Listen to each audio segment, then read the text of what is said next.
Buenas tardes, vamos a empezar con las clases de filosofía del derecho. Es la unidad uno, pero como la unidad uno es un poco extensa, dado que nuestro programa de estudio consta solamente de 3 unidades, ayer cuando les envié el programa de estudios ya habrán notado que son unidades extensas, entonces esta es la primera parte de la unidad uno. Y bueno, ¿qué es lo que vamos a hacer en las clases de filosofía del derecho? Primeramente, nuestro programa de estudios pide hablar del desarrollo de la problemática filosófica. Y bueno, vamos a iniciar el curso de filosofía planteando e intentando resolver algunas de las cuestiones principales.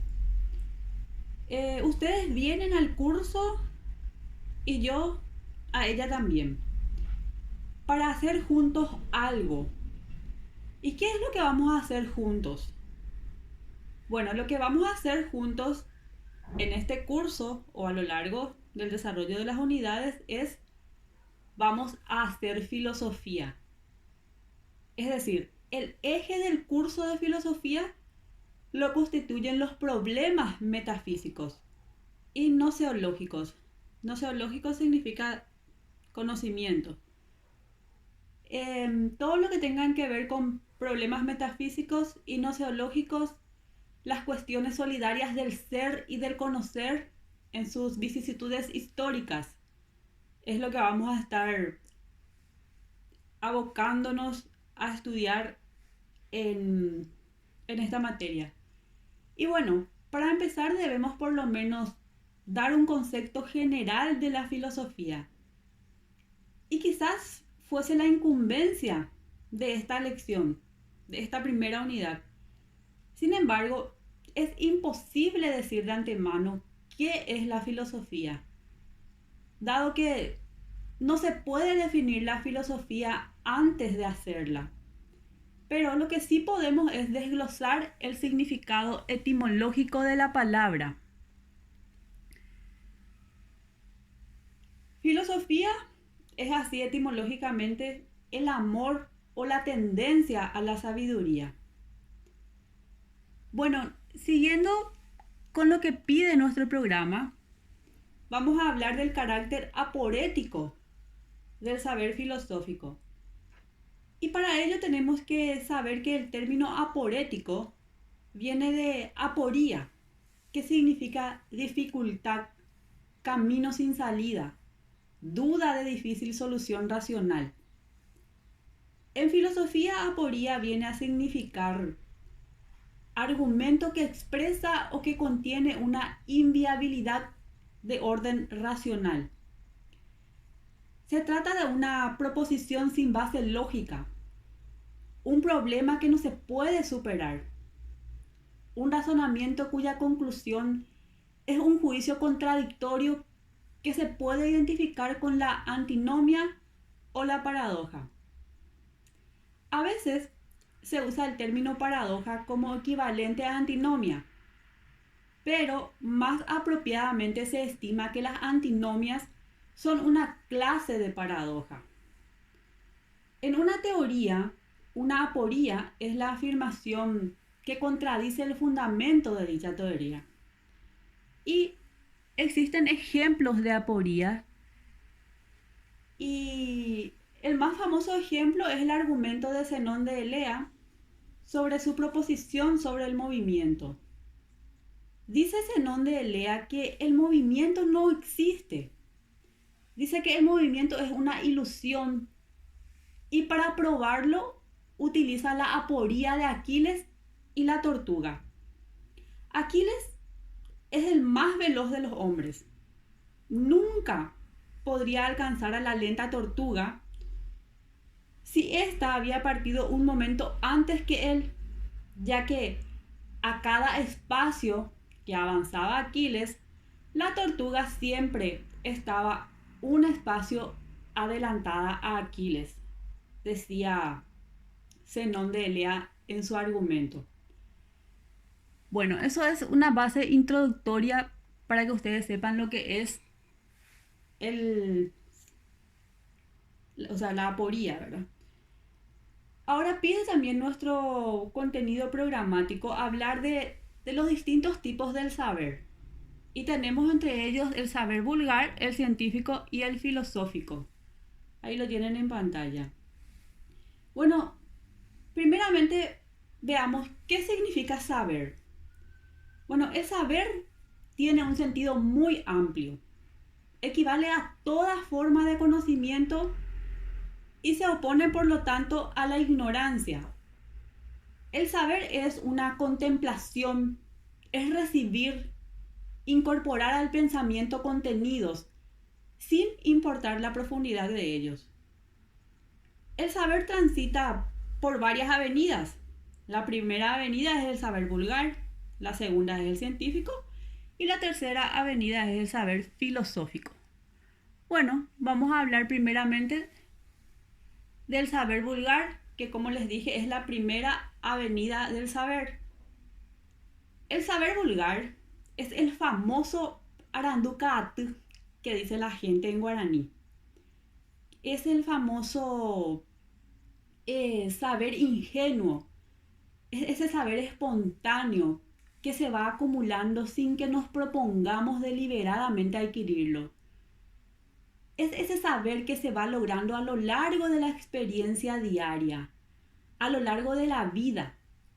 Es decir, se trata de la experiencia diaria, se trata de saber que proviene de nuestro contacto cotidiano y corriente con las cosas y con las personas. O sea, es ese saber que nos transmite el medio natural. Y sus principales caracteres son su espontaneidad. Esto significa que se constituye en nosotros sin que tengamos el propósito deliberado de lograrlo. Otro carácter es que es un saber socialmente determinado, dado que se lo comparte en tanto se forma parte de una comunidad y por el solo hecho de pertenecer a ella. Por ejemplo, nuestro saber vulgar contemporáneo es diferente al que tuvieron los hombres de la prehistoria. Y el saber de nuestros abuelos es diferente al saber que tenemos los más jóvenes hoy en día. La tercera característica del saber vulgar es que es subjetivo, porque no está determinado esencialmente porque las cosas u objetos sean en sí mismos, sino por la vida emocional del sujeto. Y otro carácter también, que sería el cuarto y último, que el saber vulgar es asistemático, porque el saber vulgar se va constituyendo sin más orden que el resultante del azar de la vida de cada uno o de la colectividad. Ahora vamos a hablar de la segunda avenida del saber y es el científico. Bueno, el saber científico viene de ciencia y busca saber el qué y por qué de las cosas. ¿Qué del griego oti y por qué del griego dioti? Ahí les puse en el PowerPoint. Este saber científico es pragmático, pero a la vez es temático y sistemático. Y busca un fin concreto, pero dentro de un sistema, dentro de una teoría o hipótesis y bajo el control crítico, no directamente noseológico. O sea, no directamente desde el ámbito del conocimiento mismo en sí. En palabras más sencillas, es ese saber escolarizado, es ese saber institucionalizado y sistematizado. Y se caracteriza esencialmente por ser siempre preintencional y temático. Y vamos ahora a hablar de la tercera avenida, que es el saber filosófico. El saber filosófico implica una cierta distancia de la praxis. Praxis, que significa práctica, y es decir, implica una distancia de los objetos existenciales de la experiencia. Es un saber más contemplativo, más universal y más radical. El saber filosófico es siempre esencialmente crítico y sistemático y descubre absolutamente la dimensión gnoseológica, o sea, la dimensión del conocimiento. Es un saber sin supuestos porque todo lo cuestiona, todo somete al tamiz del razonamiento. Otro punto de nuestro programa es el que refiere a las ciencias y el conocimiento filosófico que tienen ahí en pantalla. Tenemos que saber primero que nada que la ciencia, la palabra ciencia viene del latín scientia. Ahí están en el PowerPoint. Y significa conocimiento. La ciencia es un sistema ordenado de conocimientos estructurados que estudia, investiga e interpreta los fenómenos naturales, sociales y artificiales. El conocimiento científico se obtiene mediante observación y experimentación en ámbitos específicos. Y dicho conocimiento es organizado y clasificado sobre la base de principios explicativos, ya sean de forma teórica o práctica. Y a partir de estos se generan preguntas y razonamientos, se formulan hipótesis, se deducen principios y leyes científicas. Las ciencias son cosas privativas de los hombres, dado que solo los hombres son científicos. Los animales no son científicos. Es algo propio e inherente al ser humano. En cuanto al conocimiento filosófico, el mismo se basa en la capacidad recursiva del ser humano. Esa capacidad que tenemos de reflexionar sobre cuestiones previas. Es decir, el conocimiento filosófico se considera considera a la ciencia que estudia el mismo conocimiento. El filósofo griego Platón decía, con relación a las ciencias y a la filosofía, que los dioses no filosofan, los animales no filosofan, solamente el hombre que está por debajo de los dioses y que está por encima de los animales hacen ciencia y pueden filosofar, decía Platón. El hombre ejercita muchas actividades, entre ellas el pensar. El pensar que es la caminata, la peregrinación del ser humano. El conocimiento es el capital de riqueza espiritual que uno ha alcanzado por medio del pensar. Los animales no piensan. El conocimiento es una virtud propia e inherente de los seres humanos.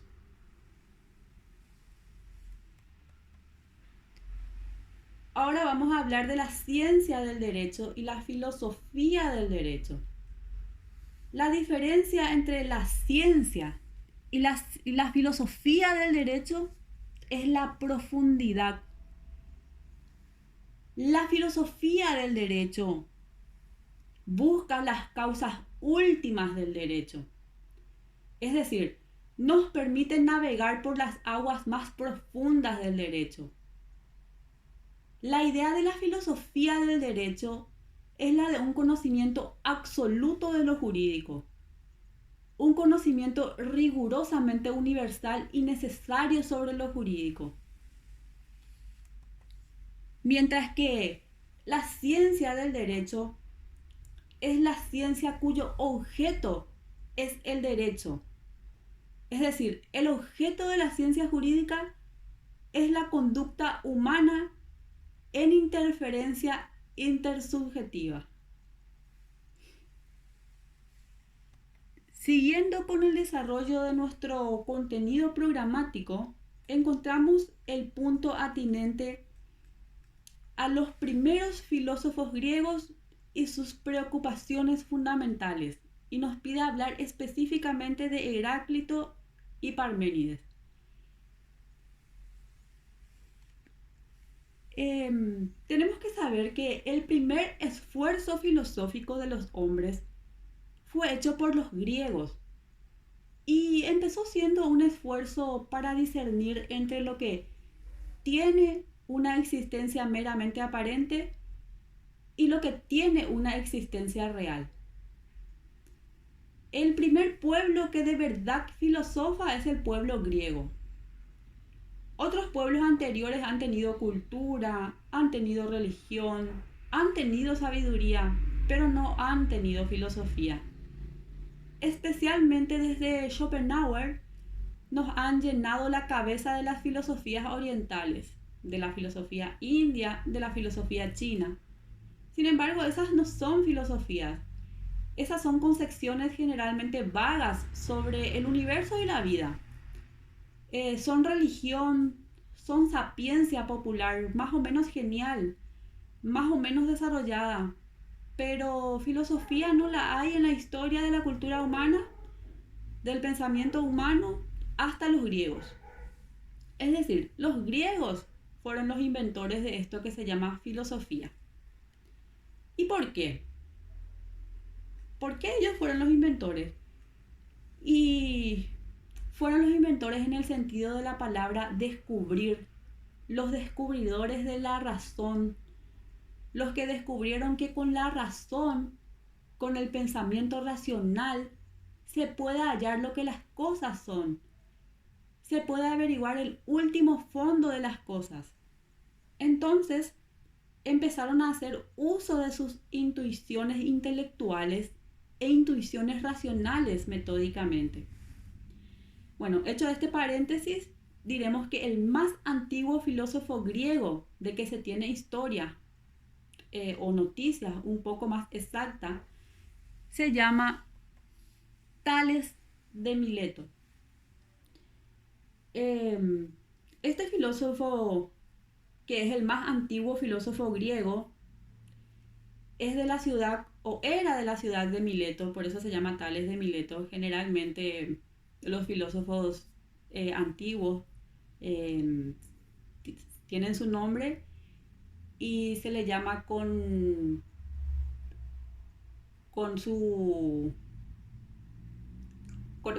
el nombre de la ciudad en donde vivían o donde filosofaban. En este caso, por ejemplo, Tales vivía en Mileto y entonces se le llamaba Tales de Mileto.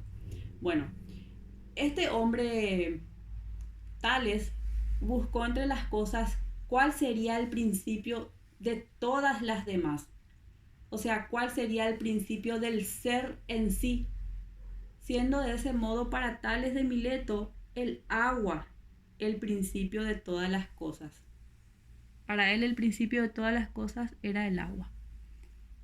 Después nos toca hablar de Heráclito y Parménides. Bueno, en la historia de la filosofía, los dos problemas, el problema de quién existe y el problema de qué es consistir, dan como resultado la venida de la metafísica. Entonces, deducimos que la metafísica está dominada por la pregunta ¿quién existe? Y decimos entonces que esa pregunta implica que hay múltiples pretendientes a existir, que dicen yo existo, pero tenemos que examinar sus títulos. No todo el que quiere existir o dice que existe, existe verdaderamente. Es así que Tales de Mileto dice, el agua existe. Pitágoras dice, los números existen. Anaxímenes dice, el aire existe. Y Empédocles dice, los 4 elementos existen, los demás no existen.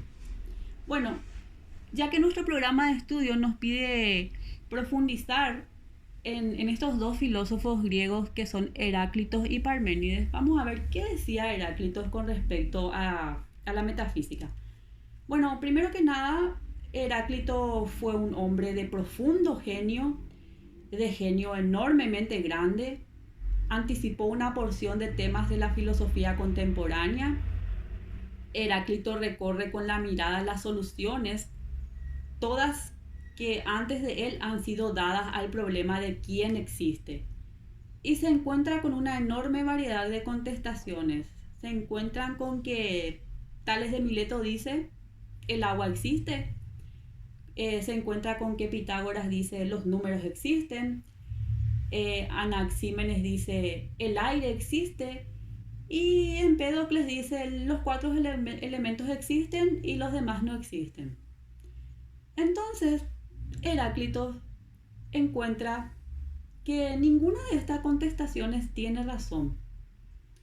Encuentra que si examinamos verdaderamente con ojos imparciales, las cosas que se tienen ante nosotros no son nunca, en ningún momento, lo que son en el momento anterior y en el momento posterior. Encuentra que las cosas están constantemente cambiando, que cuando nosotros queremos fijar una cosa y definir su consistencia, decir en qué consista esa cosa, ya no consiste en lo mismo que consistía hace un momento. Heráclito proclama el fluir de la realidad. Dice que nunca vemos dos veces lo mismo, por próximas que sean los momentos. O como lo decía en su lenguaje metafórico y místico, dice, nunca nos bañamos dos veces en el mismo río, decía Heráclito. Decía que las cosas son como las gotas de agua en los ríos, que pasan y no vuelven nunca más. Decía que no hay un ser estático de las cosas.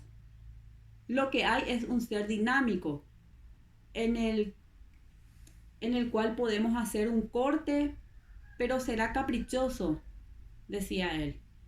De suerte que las cosas no son, sino que devienen, y ninguna y todas pueden tener la pretensión del ser en sí. Entonces, nada existe porque todo lo que existe, existe un instante, y al instante siguiente ya no existe. El existir es un perpetuo cambiar, decía Heráclito. Ahora vamos a hablar de lo que decía Parménides.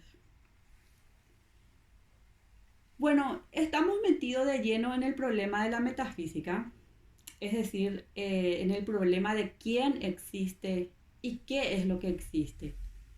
Y Parménides de Elea, porque Parménides era de la ciudad de Elea, una ciudad italiana, dice que, o en realidad, este Parménides, este filósofo griego, introduce la mayor revolución que se conoce en la historia del pensamiento humano. Parménides lleva a cabo la hazaña más grande que el pensamiento occidental europeo ha cumplido desde hace 25 siglos, tanto que seguimos viviendo hoy en los mismos carriles y cauces filosóficos que fueron abiertos por Parménides de Elea, y por donde este empujó con un empujón gigantesco el pensamiento filosófico humano. La filosofía de Parménides no se puede entender bien si no se pone en relación polémica con la filosofía de Heráclito. El pensamiento de Parménides lo que hace es madurar, hace crecer, hace multiplicar en vigor y esplendor conforme se va acometiendo la crítica de Heráclito. Es decir, la filosofía de Parménides se desarrolla en la polémica contra Heráclito. Parménides se encuentra con la solución que Heráclito da al problema metafísico. Parménides analiza esta solución y advierte que, según Heráclito, resulta que una cosa es y no es al mismo tiempo, puesto que el ser consiste en estar siendo, en fluir, en devenir. Entonces Parménides, analizando la idea misma de devenir, de fluir, de cambiar, encuentra en esa idea el elemento de que el ser deja de ser lo que es para entrar a ser otra cosa. Y al mismo tiempo que entra a ser otra cosa, deja de ser lo que es para entrar a ser otra cosa. Encuentra que dentro de la idea del devenir hay una contradicción lógica. Hay una contradicción que el ser no es, que el que es no es, puesto que lo que es en este momento ya no es en este momento, sino que pasa a ser otra cosa. Y dice Parménides, esto es absurdo. La filosofía de Heráclito es absurda, es ininteligible. No hay quien la entienda, dice Parménides. Porque dice, ¿cómo puede nadie entender que lo que es no sea y lo que no es sea? Se pregunta Parménides. Dice, no puede ser, esto es imposible. Entonces, Parménides busca un principio de razón, un principio de pensamiento que no pueda fallar nunca. Y es este. El ser es, el no ser no es. Y todo lo que sea salirse de ello es descabellado. Es lanzarse, es precipitarse en la cima del error. Las cosas tienen un ser y ese ser es. Y si no tiene ser, el no ser no es, decía Parménides. De este modo, Parménides descubrió el principio lógico del pensamiento que formula en estos términos categóricos y estrictos. Dice Parménides con su fórmula, ¿verdad?, del principio lógico del pensamiento, el ser es, el no ser no es. Y todo lo que sea apartarse de esto es correr hacia el error, decía Parménides. Bueno, hasta acá vamos a llegar hoy. Les cuento que es la primera parte de la unidad 1 y vamos a seguir en la siguiente clase con la segunda parte de esta misma unidad.